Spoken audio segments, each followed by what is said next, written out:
Hello, ഇന്ന് നമുക്ക് കോവയ്ക്ക മെഴുക്കുവരട്ടി ഉണ്ടാക്കാം കേട്ടോ. കുറച്ച് ദിവസമായിട്ട് കോവയ്ക്ക ഇങ്ങനെ വാങ്ങിച്ചുകൊണ്ട് വെച്ചാൽ അത് തന്നെ എന്നെ ചീത്ത വിളിച്ചു തുടങ്ങി. അപ്പോൾ ഇന്ന് ഞാൻ മെഴുക്കുവരട്ടാനുള്ള റെഡിയാക്കി അടുപ്പിൽ വെച്ചിട്ടുണ്ട്. അത് കഴിഞ്ഞിട്ട് ഇന്നലെ നമ്മൾ വാങ്ങിച്ചുകൊണ്ട് വന്ന മീൻ ഞാൻ 3 എടുത്തുള്ളൂ. ബാക്കി ഫ്രിഡ്ജിൽ വെച്ച് അതെല്ലാം വെട്ടി വൃത്തിയാക്കി എടുത്തതിന് ശേഷം കഷ്ണങ്ങളാക്കി മുറിച്ചെടുത്തു. ഒരെണ്ണം ഫ്രൈക്കും ബാക്കി കറിയും വെക്കാമെന്നാണ് വിചാരിക്കുന്നത്.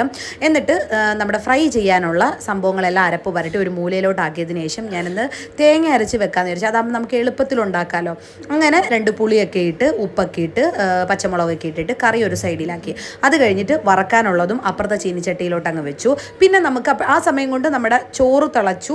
പിന്നെ ഇനി ഒരു മോരും കൂടെ മതി. അപ്പോൾ സിമ്പിളായിട്ട് പെട്ടെന്നൊരു മോരും കൂടെ കാച്ചിയെടുത്തു. അങ്ങനെ നമ്മുടെ ചോറ്, നമ്മുടെ മെഴുക്കുവരട്ടി, മീൻകറി കുറച്ച് കുറുകിപ്പോയി. 2 മീൻ വറുത്തത്, പിന്നെ മോര്, പിന്നെ നമ്മുടെ അച്ചാറുണ്ടായിരുന്നു. അത് കഴിഞ്ഞിട്ട് ഒരു പപ്പടം നമ്മൾ കാച്ചിയായിരുന്നു കേട്ടോ. അങ്ങനെ പപ്പടം കൂടെ കൂട്ടി ഇന്നത്തെ ഫുഡ് കുശാലായി കേട്ടോ.